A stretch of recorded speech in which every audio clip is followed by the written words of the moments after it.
you're going to have to shut up or I'm going to have you arrested. We're going to have a little fun tonight. We're going to talk about some terrible things, but we'll have fun anyway. It'll feel like 10 times the best orgasm. Come on, join us, plug in. It's going to happen.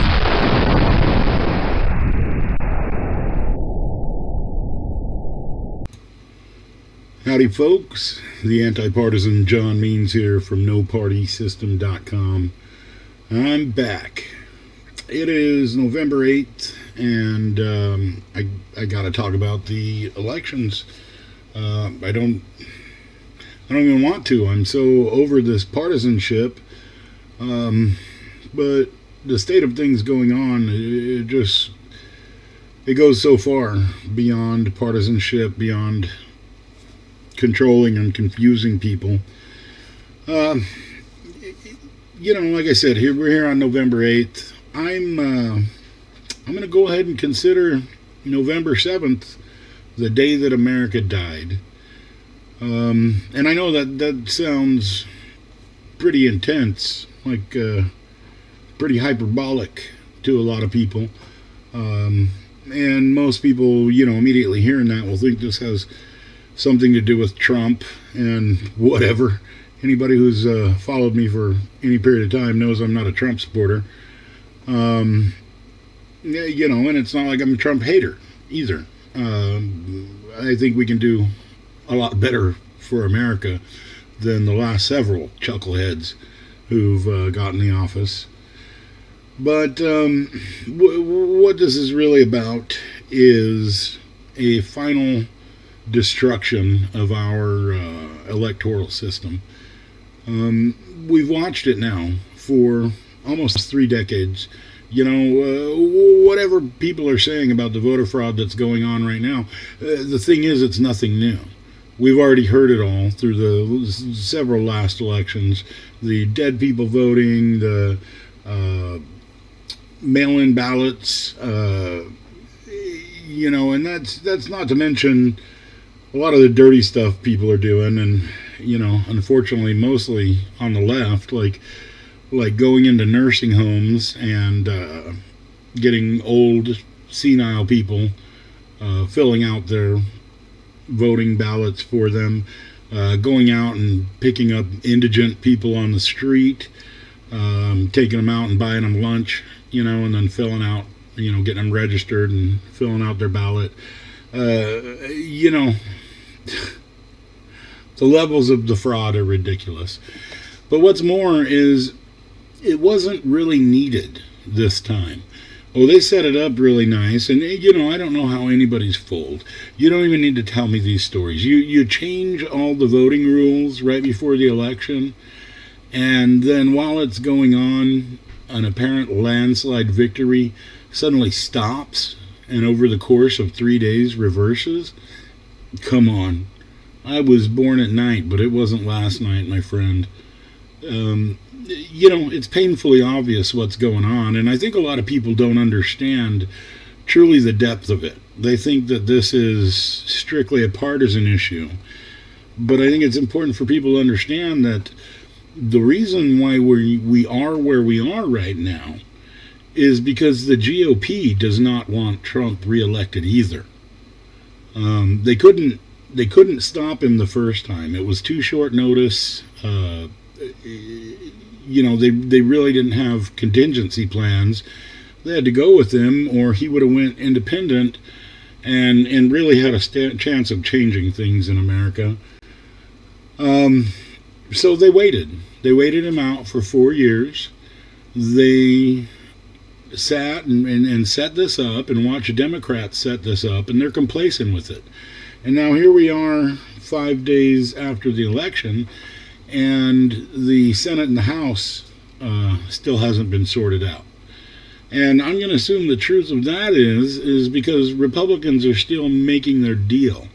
They're still setting their price for betraying Trump, which is probably going to be the Senate. Why else would it be taking this long? And especially with the series of events leading up to it. The collusion, the manipulation, it's right in front of our faces. we sit here and talk about we don't trust the media, we don't trust government, we don't trust these other things. Folks, nothing you're being told right now can you trust. And we all know this, not about just the election, about COVID, about overseas affairs. It's all a narrative. We're being lied to. They're putting on a show. It's the greatest show on earth. All the world's a stage. I don't know where things go from here, So you may think that I'm being drastic saying that America died yesterday, but the representation system is gone. And with the blatant fraud in our face, so apparent as it is right now, and the complacency of the GOP, I have to feel like there is no way. They don't even have to put a pretense of validity on our future elections. They already understand. People aren't going to question it. People aren't going to do anything big about it. They're just, the nature of our republic has turned into a direct democracy. One of the things that the founders feared most.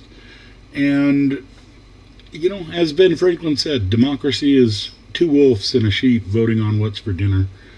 And that's exactly what I see here. And I see leftists, I see Democrats saying, democracy prevailed, finally. And you're absolutely right. Democracy did prevail. This is what mob rule looks like. You fire people up to push your agenda, keeping them distracted, and getting them to do what you want. And I really don't know where it goes from here, because I don't see how you shut this down. The left has spent a long time really aggravating a whole bunch of groups, really bringing a lot of confrontation to the head. And it's really easy to fire people up like that, but it's not so easy to shut them down.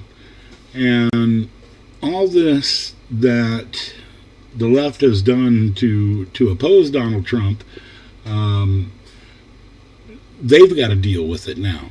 If Biden gets office, they got to deal with it. Him and Harris have to deal with it. And if, we've already seen what a black president does for the black community and how the black community feels about him. I don't particularly think that Kamala Harris is going to be even as popular as Barack Obama.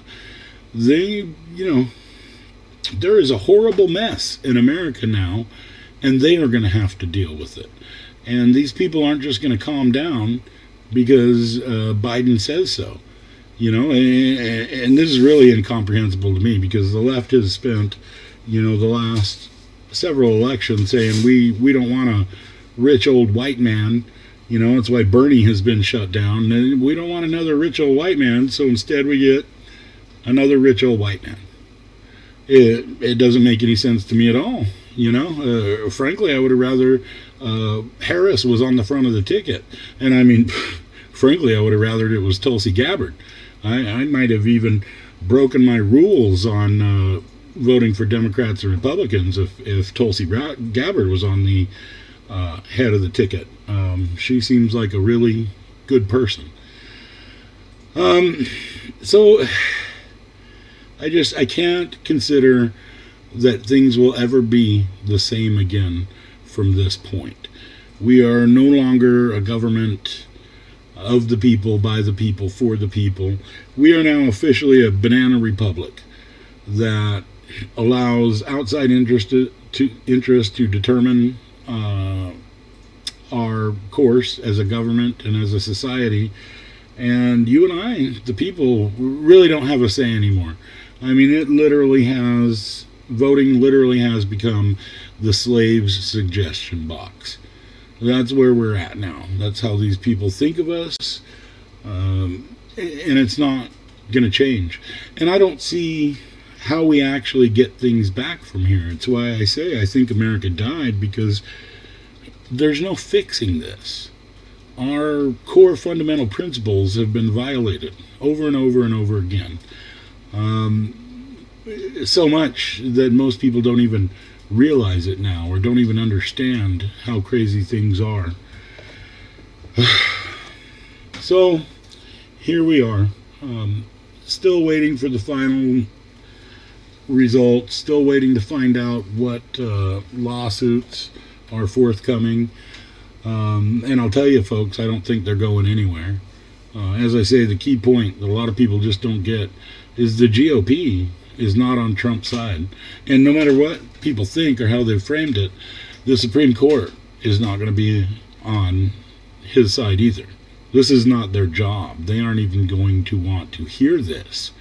They're going to kick it back and say, the Constitution says the House of Representatives needs to determine this, so you guys figure it out.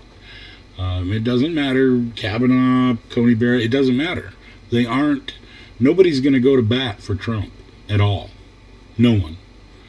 And it's so sad, because our nation's been broken over this, broken over the head of a buffoon by the undead hand of Karl Marx, is where we're at.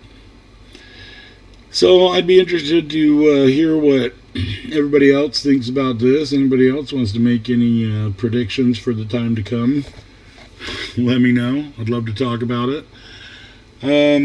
Stay tuned. I'm just getting back to running the channel. I had quit for a couple years. I was very discouraged. Plus had my girls to take care of, and now they're getting a little older and have a little more time. So I'm going to really try to dig back into this. I'm going to try to get the site up and running, back to full speed.